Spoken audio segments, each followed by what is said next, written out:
Assalamualaikum warahmatullahi wabarakatuh. Perkenalkan, nama saya Abraham Jandwi Nugraha dari kelompok 3, ingin mempresentasikan mengenai strategi-strategi dalam tindakan di mata perkuliahan manajemen strategik. Saya tidak sendiri di sini, bersama rekan-rekan saya ada Anbar, Dela, dan juga Temi. Selanjutnya, tujuan jangka panjang. Untuk tujuan panjang ini biasa disebut dengan long term objective, yang dimana mempresentasikan hasil-hasil yang diharapkan dari pelaksanaan suatu strategi. Strategi ini mempresentasikan berbagai tindakan yang diambil untuk mencapai tujuan jangka panjang. Dan untuk rangka waktu, bagi tujuan dan strategi harus konsisten dan biasanya berkisaran 2-5 tahun. Selanjutnya, hakikat tujuan jangka panjang, yang dimana tujuan yang dinyatakan secara jelas dan dikomunikasikan dengan baik sangat penting bagi keberhasilan karena banyaknya alasan. Antara lain, membantu para pihak yang berkepentingan memahami peran mereka dalam masa depan organisasi. Lalu menyediakan landasan bagi pengambilan keputusan yang konsisten oleh para manajer yang memiliki nilai dan sikap yang berbeda. Selanjutnya, dengan tercapainya sebuah tujuan strategi dapat meminimalkan potensi konflik pada organisasi. Selanjutnya, tujuan menetapkan prioritas organisasi dan merangsang kerja serta pencapaian. Lalu menyediakan landasan untuk merancang pekerjaan dan mengatur berbagai aktivitas yang akan dijalankan di suatu organisasi. Selanjutnya, tujuan berperan sebagai standar yang dengannya individu, kelompok, departemen, divisi, dan seluruh organisasi. Lalu yang terakhir, mengarahkan serta memungkinkan sinergi organisasional. Selanjutnya, tujuan keuangan dan tujuan strategis. Untuk tujuan keuangan sendiri mempunyai tujuan yang mencakup hal-hal yang berkaitan dengan pertumbuhan pendapatan, pertumbuhan laba, dividen yang lebih tinggi, margin laba yang lebih besar, pengembalian atas investasi atau ROI yang lebih besar, laba persahaman yang lebih tinggi, harga saham yang meningkat, arus kas yang membaik, dan seterusnya. Untuk tujuan strategi sendiri adalah mencakup hal-hal seperti mangsa pasar yang lebih besar, waktu yang lebih cepat, waktu rancangan ke pasar yang lebih singkat, biaya yang lebih rendah, lalu kualitas produk lebih tinggi, dan cakupan geografis lebih luas, serta memperoleh sertifikat ISO 1401 menjadi pemimpin teknologi secara konsisten menghasilkan produk yang lebih baik mendahului pesaing. Yang ketiga yaitu memimpin tanpa tujuan. Para penyusun strategis harus menghindari cara-cara alternatif sebagai berikut supaya tidak memimpin tanpa tujuan. Yang pertama yaitu memimpin berdasarkan ekstrapolasi, berpegang teguh pada prinsip jika tidak rusak maka tidak perlu diperbaiki. Gagasannya adalah terus melakukan berbagai hal yang sama sebab semua berjalan dengan baik. Yang kedua yaitu memimpin berdasarkan krisis, didasarkan pada keyakinan bahwa ukuran sebenarnya seseorang menyusun strategis yang baik adalah kemampuan dalam menyelesaikan persoalan. Yang ketiga yaitu memimpin berdasarkan subjektivitas, dibangun di atas gagasan bahwa tidak ada rencana umum mengenai arah mana yang harus dituju dan apa yang harus dilakukan. Lakukan saja yang terbaik yang dapat Anda lakukan. Yang keempat yaitu memimpin berdasarkan harapan, didasarkan pada fakta bahwa masa depan dipenuhi oleh ketidakpastian. Kemudian jika kita mencoba dan tidak berhasil, kita masih bisa berharap bahwa usaha yang kedua atau ketiga akan berhasil. Kemudian yang keempat, balance scorecard. Balance scorecard adalah sebuah teknik evaluasi dan pengendalian strategi. Dinamakan balance scorecard karena keyakinan mengenai kebutuhan perusahaan untuk menyeimbangkan ukuran-ukuran finansial yang seringkali secara eksklusif digunakan dalam evaluasi, dan pengendalian strategis dengan berbagai ukuran non-finansial seperti kualitas produk dan layanan konsumen. Saya akan menjelaskan mengenai jenis-jenis strategi. Jenis strategi yang pertama yaitu strategi integrasi. Strategi ini dijalankan untuk memperoleh kendali atas distributor, pemasok, dan pesaing. Nah, jenis strategi ini dibagi menjadi 3. Yang pertama yaitu integrasi ke depan, di mana strategi ini memperoleh kepemilikan atau kendali yang lebih besar atas distributor atau peritel. Contohnya seperti perusahaan PT Kimia Farma membangun jaringan apoteknya sendiri yaitu Apotek Kimia Farma. Selanjutnya yaitu integrasi ke belakang, di mana strategi ini mengupayakan kepemilikan atau kendali yang lebih besar atas pemasok perusahaan. Contohnya seperti kelompok Kompas Gramedia memiliki banyak anak perusahaan media termasuk penerbitan.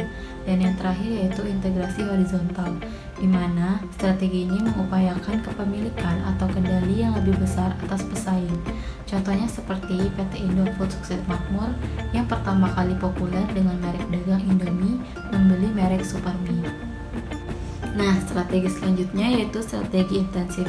Disebut strategi intensif karena dilakukan dengan mengarahkan berbagai usaha yang intensif dengan syarat perusahaan dapat memperbaiki posisi kompetitifnya dengan produk yang ada saat ini. Strategi ini pun dibagi menjadi 3. Yang pertama yaitu penetrasi pasar, di mana pada strategi ini perusahaan mencari pasar-pasar yang lebih besar untuk produk atau jasa yang saat ini ada di pasar. Kemudian diupayakan untuk pemasaran yang lebih baik. Nah, contohnya seperti HM Sampurna melakukan aktivitas pemasaran dan promosi intensif besar-besaran untuk produk rokok Amel.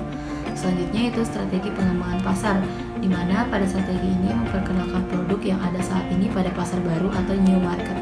Contohnya seperti PT Garuda Indonesia membuka berbagai rute penerbangan baru, baik domestik maupun mancanegara, antara lain rute Jakarta Tanjung Karang, Jakarta Malang, dan lain-lain. Dan strategi yang terakhir yaitu pengembangan produk, yaitu mengupayakan peningkatan penjualan dengan memperbaiki produk. Contohnya, PT Unilever Indonesia mengembangkan produk Pepsodent dengan beberapa varian. Nah, untuk strategi berikutnya yaitu strategi diversifikasi, di mana strategi ini sebenarnya tipe strategi yang kurang begitu populer karena sulitnya memanage aktivitas bisnis yang berbeda pada suatu perusahaan. Nah, strategi ini dibagi menjadi 2. Yang pertama, diversifikasi terkait, di mana perusahaan menambah produk atau jasa yang baru namun masih berkaitan. Contohnya seperti perusahaan mobil Suzuki dan Honda. Mereka juga memproduksi seperti sepeda motor. Nah, selanjutnya yaitu diversifikasi tidak terkait, di mana perusahaan menambah produk baru yang tidak terkait dengan produk saat ini kepada pelanggan saat ini. Contohnya seperti PT Maspion Indonesia memiliki PT Bank Maspion Indonesia, Maspion Securities, dan Maspion Money Changer.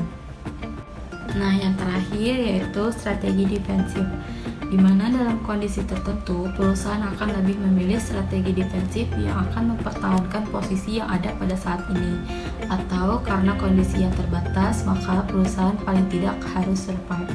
Nah, strategi ini dibagi menjadi 3. Yang pertama yaitu penciutan atau penghematan, di mana perusahaan melakukan pengelompokan ulang melalui pengurangan biaya dan aset untuk membalik penjualan dan laba yang menurun. Contohnya, PT Dirgantara Indonesia telah mem-PHK-kan sekitar 1.643 karyawannya. Nah, untuk strategi berikutnya ada divestasi. Nah, strategi ini perusahaan melakukan penjualan aset non-produktif atau aset produktif seperti tanah, bangunan, dan aktiva tetap lainnya untuk memperoleh dana segar. Contohnya seperti PT Bank Niaga Tbk melepas seluruh kepemilikan saham di PT Bank Sumitomo Mitsui Indonesia yang berkedudukan di Jakarta. Nah, yang terakhir yaitu strategi likuidasi, di mana perusahaan melakukan penjualan seluruh aset perusahaan secara terpisah-pisah untuk aset yang tidak berwujud. Contohnya seperti Bank IFI dilikuidasi oleh Bank Indonesia. Assalamualaikum warahmatullahi wabarakatuh. Perkenalkan, nama saya Temi Temaras. Saya akan menjelaskan tentang strategi integrasi. Yang pertama, integrasi ke depan.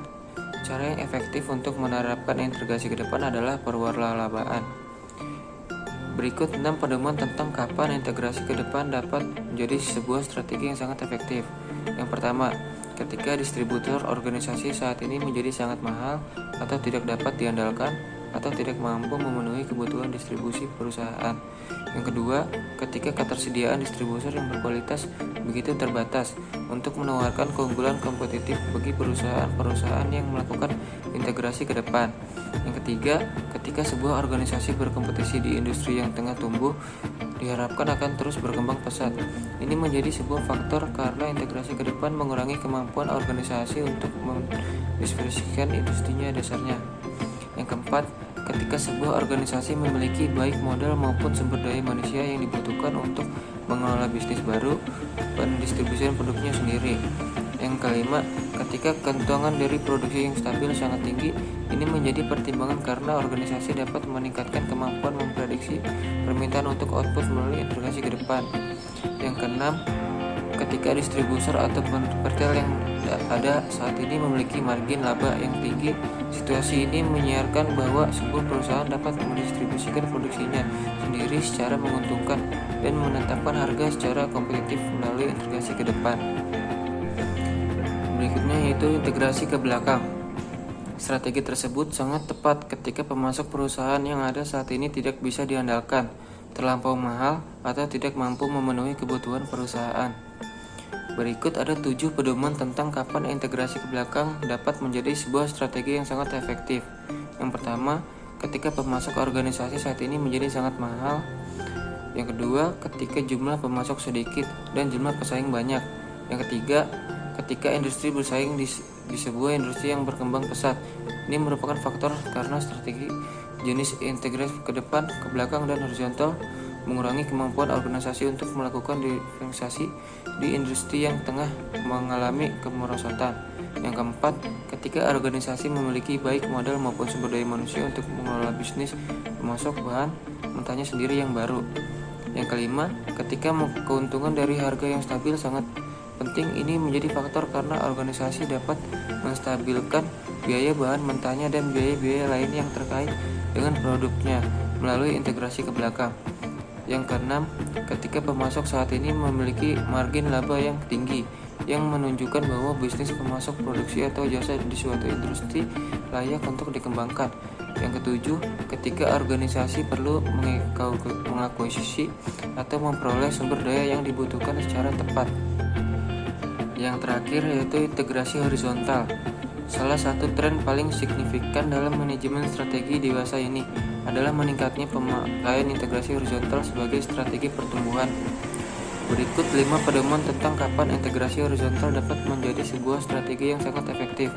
Yang pertama, ketika organisasi dapat memperoleh karakteristik monopolistik di suatu wilayah atau kawasan tertentu tanpa bertentangan dengan aturan pemerintah yang melarang penguasaan substansial menghambat persaingan. Yang kedua, ketika organisasi bersaing di sebuah industri yang sedang berkembang. Yang ketiga, ketika meningkatnya skala ekonomi memberikan keunggulan kompetitif yang besar.